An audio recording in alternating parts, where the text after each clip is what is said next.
A paisagem cenográfica de toda a costa do estado e o clima tropical incentivam a prática do lazer e do esporte náutico. E no rol das vocações econômicas do Rio de Janeiro, o setor náutico se destaca. Durante muitos anos, o Rio foi o maior produtor do segmento, mas a partir dos anos 80 começou a cair, assim como a indústria naval. A situação se agravou quando o real foi equiparado ao dólar. Era vantajoso importar e as construtoras acabaram fechando. Por tudo isso, o foco do nosso programa hoje é a importância do setor náutico para o desenvolvimento do estado do Rio.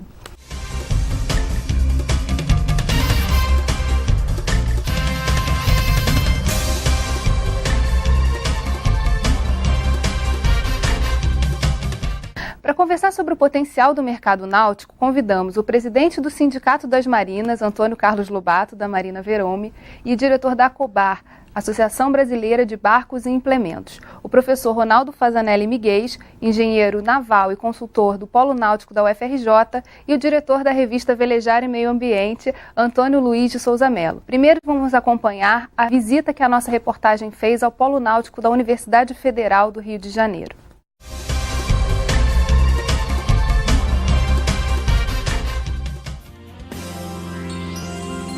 Houve tempo em que a madeira era matéria-prima indispensável para a construção de embarcações de qualquer tipo. No entanto, hoje, no setor náutico, imperam a fibra de vidro, os plásticos e derivados, o que torna os chamados barcos de recreio mais leves e fáceis de manejar. Mas para que a mudança no uso de materiais se efetivasse, foi preciso muita pesquisa. No Rio de Janeiro, o Polo Náutico da Universidade Federal, a UFRJ, é laboratório para pesquisa e desenvolvimento de projetos e métodos de construção de embarcações. É também abrigo para pequenas empresas iniciantes, como a Olus Brasil, que há 12 anos se instalou no Polo e hoje é uma das mais importantes construtoras de barcos do nosso estado.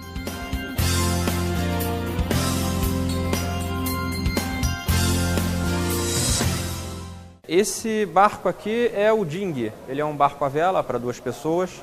A empresa começou fabricando esse barco, foi o que viabilizou a fundação da empresa.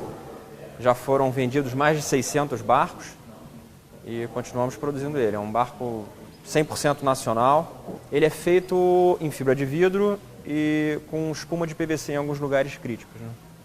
Estrutura sanduíche em espuma de PVC. Essa peça que vocês estão vendo é o convés do Ding. Ele não está unido ao casco ainda e esse está sendo produzido. Eles vão aplicando sucessivas camadas de fibra de vidro, a espuma de PVC que está ali na mão do Carlos, é um material importado também para dar mais rigidez ao barco, em locais especiais. E esse aqui é o Canoia, um barco específico para treinamento a remo. Ele tem uma estabilidade um pouco maior do que o esquife. Esse não está equipado ainda, mas aí em cima vai toda aquela parte de cadeirinhas e braçadeiras e finca-pé, E temos uma versão dupla também para 2 pessoas desse barco. Esse barco aqui é o Emi. Ele é um barco que foi inteiramente projetado e produzido aqui na Olus. Ele é nosso. Todo o projeto e toda a construção, toda a tecnologia. É um barco para 3 pessoas. Ele já leva um balão, uma vela já um pouco mais técnica, que dá um desempenho também muito bom ao barco. Barco muito bonito velejando.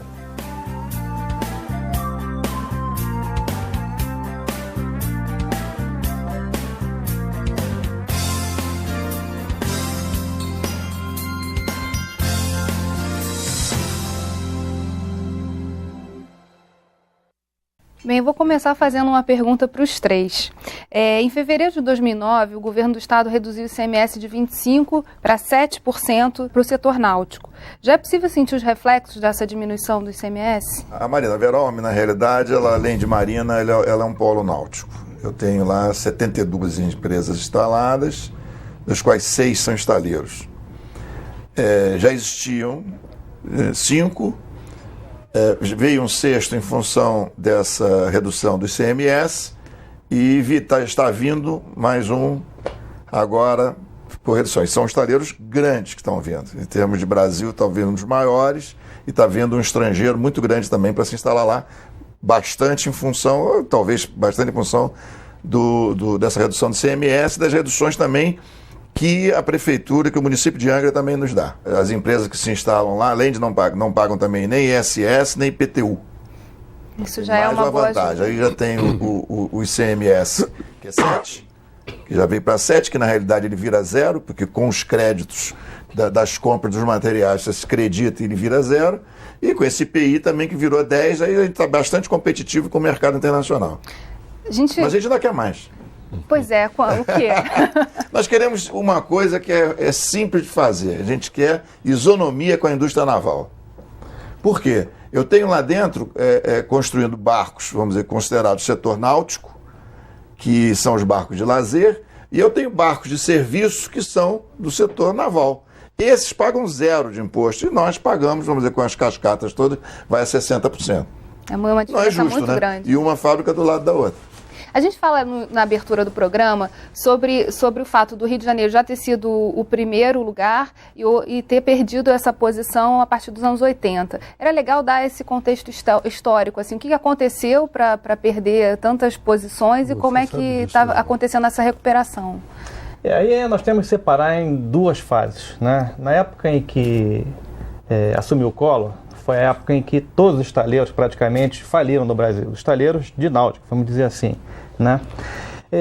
Mas uma coisa que nós temos que ver também é que não foi só a política econômica do Collor que abriu o mercado, o que foi certo, né? Que naquela época a tecnologia que se usava na construção de um veleiro, de uma lancha, era uma coisa muito simples. Dos anos 90 para cá, os materiais ficaram extremamente mais complexos, a mão de obra precisa ser muito bem treinada, né? Eu vou fazer uma comparação. Nos anos 80, você ia comprar uma resina para fazer o barco, tinha 3 tipos, né? Ela era poliéster, ortofitálica, terefitálica ou isofitálica. Hoje, eu quando vou comprar resina, eu não consigo escolher se eu não sentar e conversar com o químico da fábrica, porque cada fabricante tem mais de 100 tipos de resina, né? Então, o operário qualificado que vai construir essa embarcação, ele precisa ser treinado, ele precisa estar familiarizado com isso tudo. Hoje em dia nós temos métodos de construção que você não tinha naquela época. E o fato desse desenvolvimento, quer dizer, ter estancado aí na época do Collor, impediu que essas tecnologias fossem desenvolvidas aqui, não? Sem dúvida, até porque por parte da indústria foi preciso, a indústria mundial, náutica mundial, foi uma época onde se investiu muito em equipamento, novas tecnologias, né? Nós estamos falando aqui em impostos, né? Vale a pena a gente lembrar que a França, os impostos para embarcações até 50 pés é 0, né? Por quê? Porque a França quer manter a sua condição de primeiro fabricante de veleiros do mundo. Na China também é 0 nessa área. Então, quando nós estamos falando em pedir 0 de impostos, é uma condição, se o Brasil quiser brigar lá fora, se quiser exportar, vai ter que adotar isso, né? Não faz sentido a gente, numa indústria como a indústria náutica, que emprega uma quantidade enorme de pessoas, pagar menos impostos que a indústria, por exemplo, de cosmética, a indústria de joias. A gente tem visto também na cidade do Rio de Janeiro vários eventos, na cidade de Paraty também, Angra, eventos náuticos. Até que ponto isso ajuda a alavancar também o desenvolvimento do setor? Eu acho que um dos problemas que nós temos é que nós precisamos aumentar a massa crítica em termos de gente que entra no mercado náutico como usuário, né? O brasileiro, de maneira geral, apesar de que nós temos um mercado náutico potencial fantástico, o brasileiro ali, você tem uma foto disso, ele vai para a praia e fica de costas para o mar. Ele vai jogar vôlei, vai jogar frescobol, ele tem um medo atávico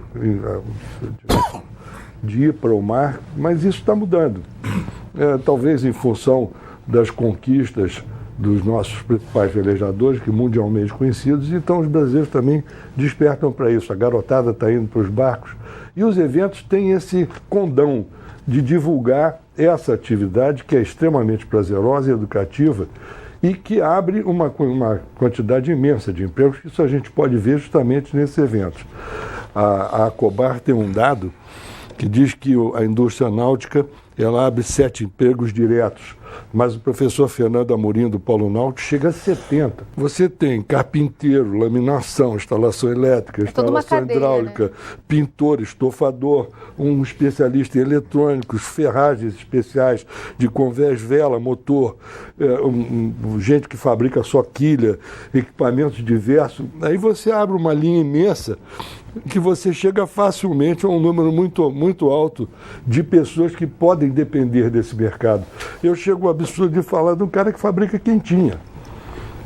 Então, chega a ter um botequim perto, faz uma quentinha, contrata 3, 4 empregados para fazer mais quentinha para o pessoal que vai sair de barco, que tem preguiça de cozinhar, né? E você faz coisas bem agradáveis num barco desse.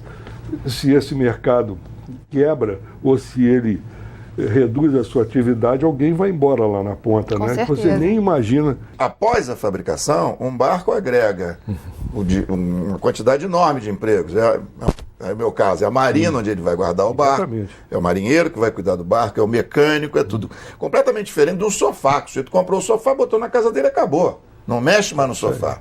Então, vamos dizer, em termos até de impostos, você não pode, você tem que ter uma diferenciação muito grande entre uma coisa e outra, né? Sobre essa questão da especialização da mão de obra, a gente vai tratar até no segundo bloco. Uma última pergunta, só para a gente fechar. A pesquisa da Cobar de 2008 aponta que 71% da produção náutica estão na região sudeste, com São Paulo e Rio de Janeiro nos primeiros lugares. Qual é a participação do Rio de Janeiro nessa porcentagem? Olha, Rio de Janeiro e São Paulo estão em torno de 60%. Né? Você está falando da produção dos barcos. Você tem muita produção de barco de alumínio pelo Brasil inteiro, né? O Brasil tem 8 mil quilômetros de costa e 40 mil de rios. Então, você vê que é uma sem contar a Amazônia. A Amazônia não tem muita sem conta. contar, 40 mil embarcações na Amazônia. É náutico ou naval aquela área? Eu não sei. É verdade. Não, e essa atividade você exerce nas chamadas águas abrigadas também. Se você for para Minas, você tem represas como Três Marias, que são muito maiores do que a Baía de Guanabara. Essa é uma atividade que está começando a ser interiorizada de forma mais, vamos dizer, mais intensa, né? E com um potencial muito grande. Nós temos feito matérias a respeito disso, inclusive. Maravilha. Mão de obra especializada é um dos gargalos do setor náutico. Sobre isso a gente conversa no próximo bloco. Não sai daí. Rio em Foco aqui, política e economia caminham juntas.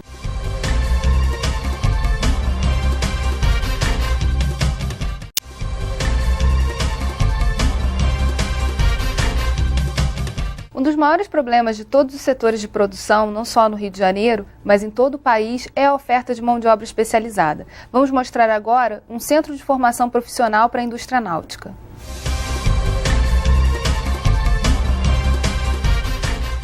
As pessoas eram formadas pela própria indústria, não tinha escolas técnicas. Só que a indústria parou por alguns anos. E as pessoas que trabalharam na indústria ficaram com idade avançada. Então, a especialidade da universidade é a formação de mão de obra. Vamos atuar no segmento, na interface entre o projeto e a produção. Isso é, entre os engenheiros e os trabalhadores.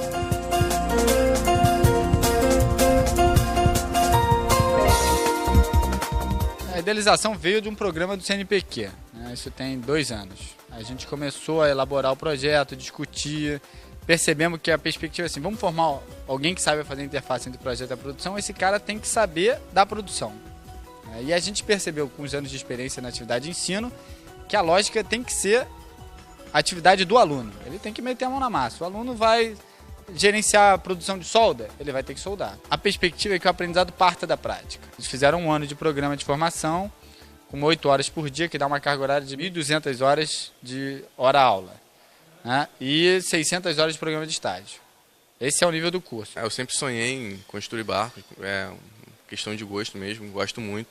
2 coisas boas, eu gosto, é um ramo que está crescendo no melhor curso, não, perfeito. Aqui a gente não aprende só aquela coisa maçante, aquela coisa normal de uma sala de aula, aqui é muito mais que isso. Aqui você aprende vivenciando, você faz as coisas aqui, que é o que o mercado de trabalho pede, né?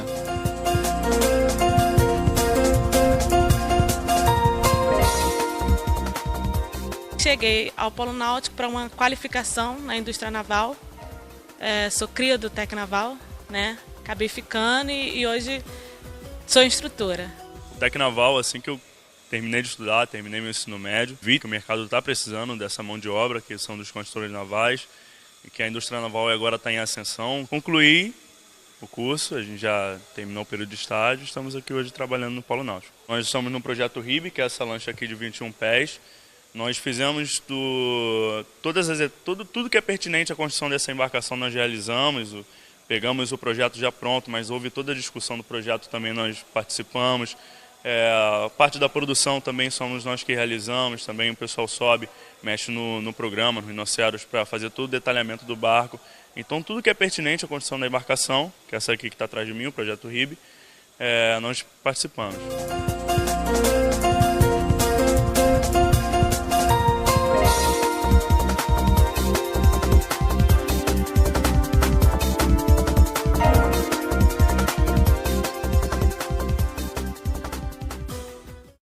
Lobato, Angra lidera a indústria de produtos e serviços para o setor náutico. Como é que você percebe lá essa demanda por mão de obra? Onde precisa mais de gente para trabalhar?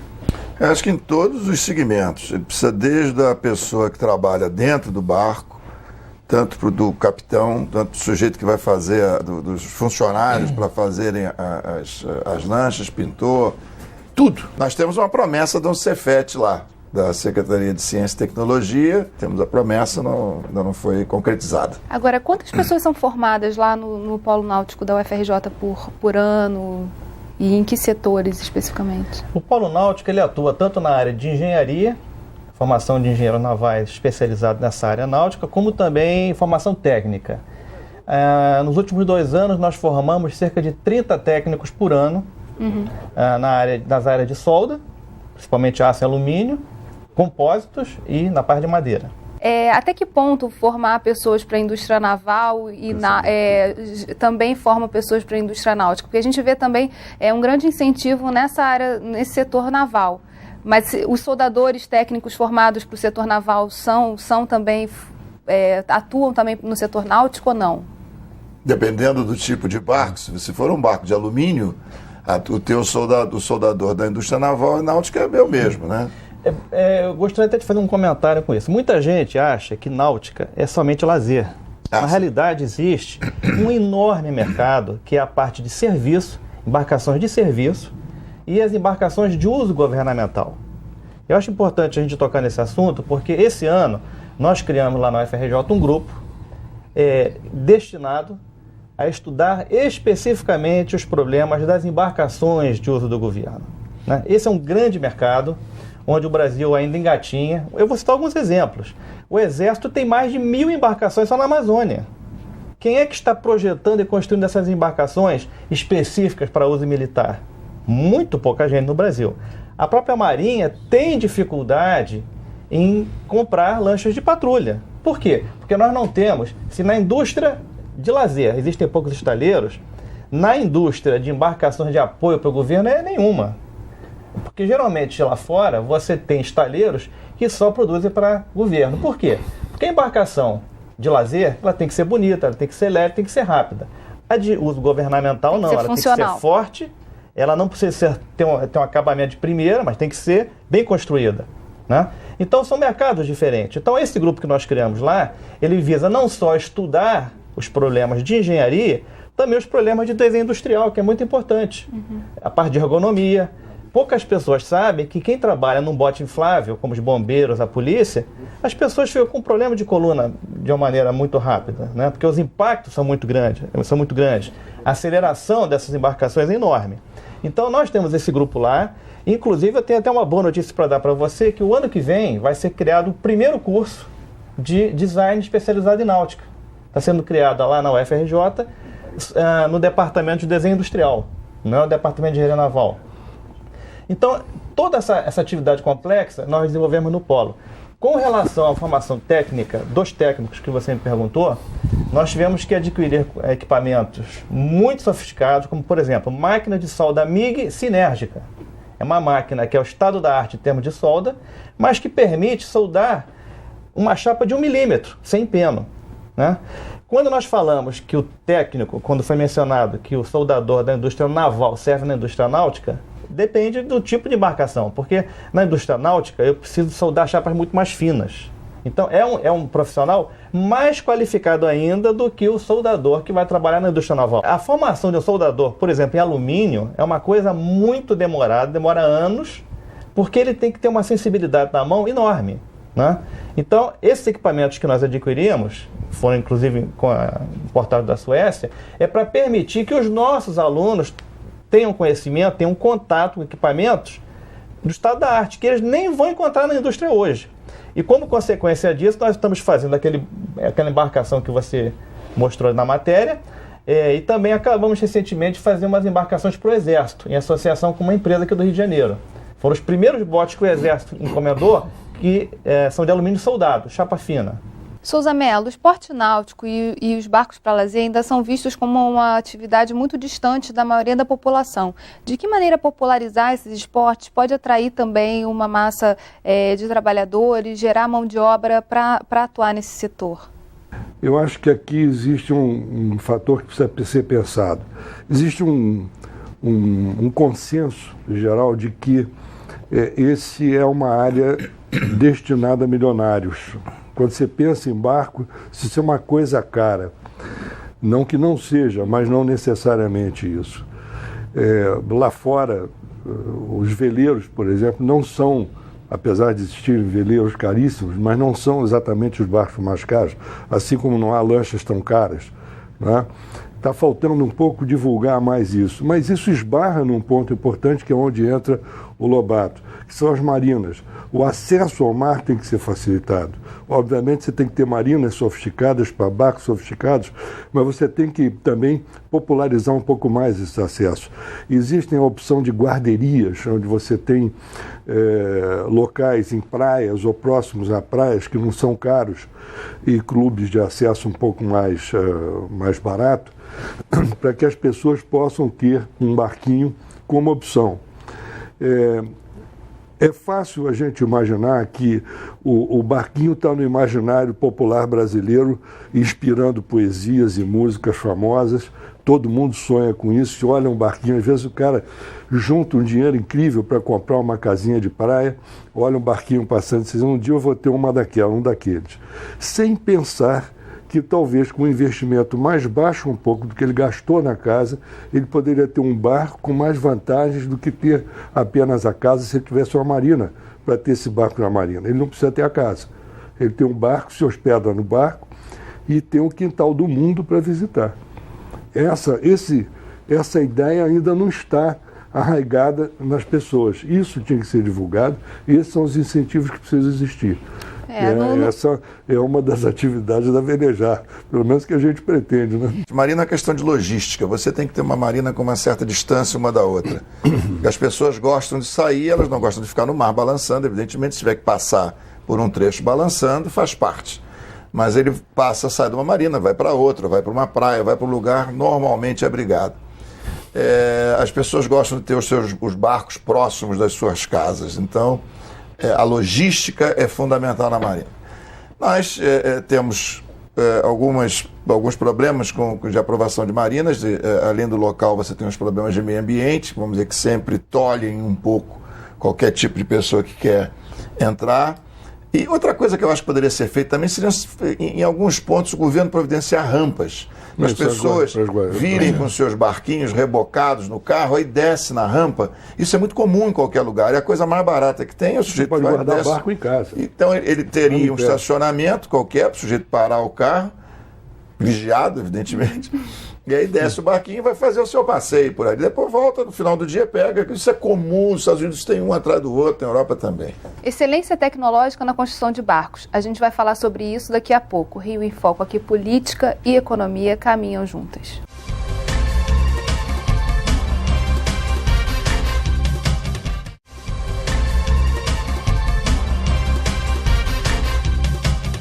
Pela primeira vez depois de 35 anos, barcos FIM estão sendo construídos na América do Sul, aqui, no Rio de Janeiro. Nossa reportagem foi mostrar o resultado da parceria entre um velejador brasileiro, a Olus Brasil, o estaleiro Pata da Hungria e a Associação Internacional da Classe FIM. Vamos ver.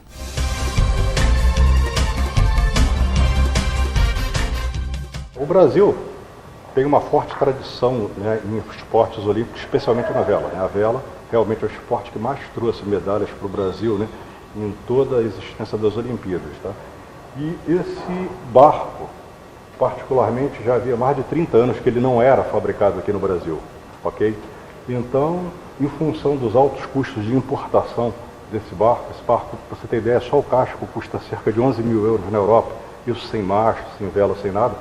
Então nós decidimos trazer realmente o barco para o Brasil com uma tecnologia, né, especial de um estaleiro que já tem tradição na construção desse barco. Para começar o processo, o Lourenço Cardoso, que é o dono aqui do estaleiro, ele foi para a Europa, fez um estágio de 2 semanas, onde ele absorveu toda a tecnologia de construção do barco nos moldes europeus. Nós testamos esse barco praticamente com velejadores de ponta contra outros barcos, nós fizemos isso.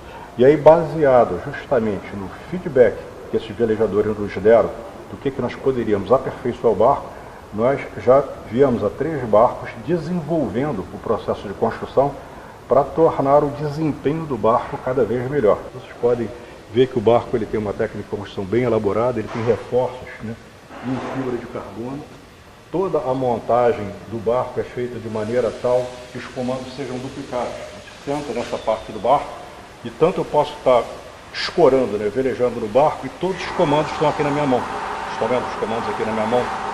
O mastro desse barco também é um mastro super especial. Ele é um mastro construído no formato de uma asa de avião. Não tem estaiamento, ou seja, ele é só encaixado e ele é todo feito em fibra de carbono.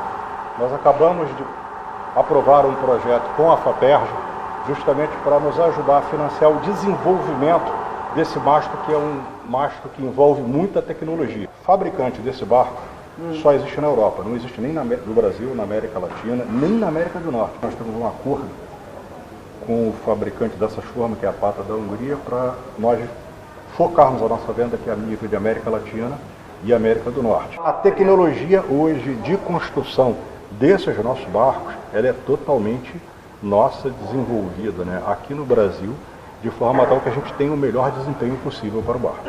E estamos já construindo, esse é o 5º barco, nós já temos velejadores experientes, o campeão sul-americano de FIM veleja exatamente com esse barco. Tivemos o último campeonato carioca em novembro de 2009, nós acabamos de produzir o barco 2 dias antes da competição. O Henry Boyne, o nosso velejador que ele é campeão sul-americano, ele só teve 2 dias para treinar com o barco.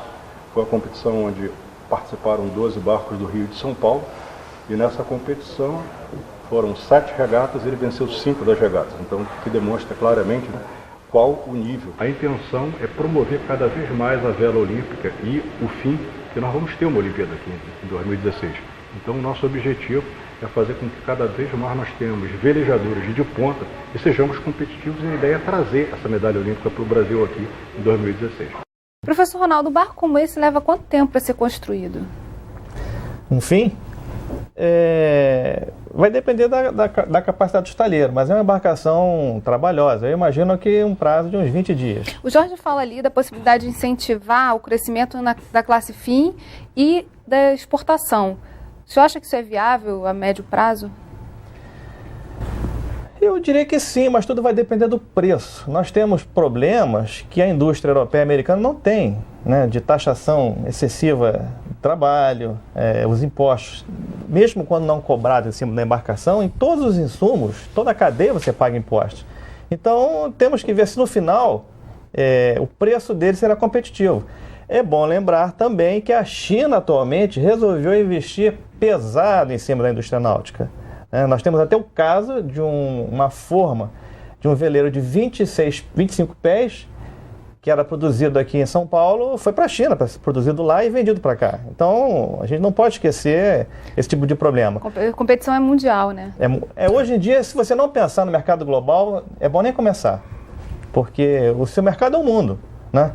Não dá para pensar só em mercado nacional, ainda mais na classe como um barco como o FIM, que é um barco extremamente competitivo, um barco olímpico, muito caro, né? E que não jamais será um barco de venda em massa como é o Dingue, como é o Laser. Mas, por exemplo, a gente tem aqui no estado do Rio de Janeiro um Comperj sendo construído, e com a entrada desse polo petroquímico em atividade, a gente pode ter também mais insumos aí para baratear, de repente, o custo disso. E a gente fala também de Olimpíada. O Rio de Janeiro vai sediar as Olimpíadas em 2016. Também aí um outro fator de desenvolvimento que talvez possa estimular. Além desses fatores, quer dizer, dos barcos que já existem, que são usados para competição, a gente tem que pensar também no barateamento dos barcos de lazer. A indústria náutica francesa ela teve um crescimento brutal a partir da década de 70, por causa dos incentivos dados também para a pesquisa universitária. A construção universitária foi altamente incentivada lá, de tal forma que começaram a aparecer propostas e mais propostas de barateamento de custo. Estudantes geral não têm muito dinheiro, então quer ter um barquinho barato, e isso realmente ajuda, porque, como eu disse, aumenta a massa crítica e você compra um barco barato, menorzinho, depois você troca para o maior, acaba chegando nos 50 pés da vida, que custam uma fortuna, mas que são verdadeiros apartamentos de luxo flutuantes, né? Uhum. Então, esse é o foco que eu acho que é importante, para que esse incentivo exista, não só nos barcos que já existem, mas nas propostas novas. É preciso que, para se popularizar, é preciso que haja pesquisa, incentivo à pesquisa, além de redução de impostos, e busca de patrocinadores para que isso possa existir. Né? Falou-se ali da participação da FAPERJ. Hoje existe alguma linha de financiamento? Quer dizer, há incentivo à pesquisa, principalmente das pequenas e microempresas, que são quem estão aí na ponta fabricando? Não, existe. Nós lá na UFRJ, inclusive, já recebemos alguns incentivos do governo a nível federal, né? Isso no Polo Náutico especificamente, né? Na época, já que a gente está falando em Olimpíada, na época dos Jogos Pan-Americanos, o Polo Náutico teve uma participação muito grande num outro segmento da náutica, que é o remo. Esse, então, o Brasil voltou a engatinhar, né? Uhum. Na época do PAN, nós fizemos... Por que voltou a engatinhar? Porque nós não temos estaleiros hoje que fabriquem barcos a remo de qualidade, barcos para treinamento e para competição. E é uma atividade extremamente competitiva. É muito interessante a gente comentar essas coisas, porque cada segmento da náutica tem suas características. Uma lancha, por exemplo, uma lancha de 50 pés, 60 pés, ela tem uma dificuldade, ela tem que ser bonita, ela tem que ser eficiente, mas a construção em si é uma atividade um pouco mais simples. Um veleiro já é o contrário, a construção já é um pouco mais sofisticada. E no barco a remo é muito mais sofisticado. Ou seja, quanto mais leve vai ficando a minha embarcação, mais caro e mais sofisticado vai ficando. Só para a gente ter uma ideia, nós estamos envolvidos já com as Olimpíadas, desenvolvendo algumas coisas para a Confederação Brasileira de Remo. Na época do PAN, nós fizemos os barcos dos juízes e os barcos que levavam as câmeras de televisão. A exigência era que essas embarcações não fizessem ondas laterais para não atrapalhar a raia, não atrapalhar os barcos. Então, nós desenvolvemos esses projetos no Polo Náutico. As embarcações foram construídas lá e usadas na Lagoa Rodrigo de Freitas, com sucesso. Já para as Olimpíadas, nós estamos olhando um pouco adiante e a nossa proposta é mais ousada. Seriam barcos elétricos, né? Já que o remo, a velocidade é baixa, a propulsão elétrica se adapta com muita, vamos dizer, qualidade em cima disso. Com relação ao remo, nós estamos desenvolvendo e construindo barcos de treinamento para remo costeiro, né, que é uma nova categoria da Federação Mundial de Remo, Federação Internacional de Remo, e fazendo os projetos do que serão os barcos de treinamento. Porque um dos problemas para o remo nacional é que o prazo até as Olimpíadas é muito curto para você formar atleta. Se você olhar que fora do Rio e São Paulo e do Rio Grande do Sul, poucos clubes no Brasil têm barcos a remo de qualidade, como é que essas pessoas vão treinar e depois vão ser selecionadas para uma Olimpíada? Então, o problema hoje é que o COB está ainda resolvendo a parte de recursos, que você tem que investir na compra de equipamentos para treinar esses atletas. Né? Essa que é uma dos gargalos que nós estamos tentando ajudar o pessoal do remo. O turismo náutico é extremamente prazeroso e é talvez o melhor caminho para o incentivo ao crescimento de toda essa atividade. O estado do Rio de Janeiro está todo virado para o mar, né? E tem rios maravilhosos também. Principalmente o estado do Rio de Janeiro. Talvez um pouquinho de Santa Catarina, mas Rio de Janeiro até São Paulo, ali até Ilhabela, isso aqui é fantástico. Fantástico. Porque uma coisa também importante, a gente tem sempre um turismo náutico desenvolvido quando você tem ilhas. Uma costa sem ilhas é complicado. As pessoas vão para onde? Né? Então, nesse aspecto, a costa que vai aqui do Rio até Santa Catarina é privilegiada. Você tem Bahia, você tem Rio, você tem muitas ilhas, você tem aonde? Só olha quantas ilhas tem em Angra dos Reis. 365. Dizem. Quer dizer, o cara passou uma vida visitando ilhotas. Bahia também é muito bonito. Camamu também é muito bonito. Camamu é bonito. A Bahia de Todos os Santos está limpa, né? Está toda... limpa. Camamu então é fantástico. Camamu acho que vai dar uma boa deslanchada agora em termos de turismo também. No próximo bloco, barco à vela pode causar poluição ambiental? A gente volta já. Rio em Foco aqui, política e economia caminham juntas.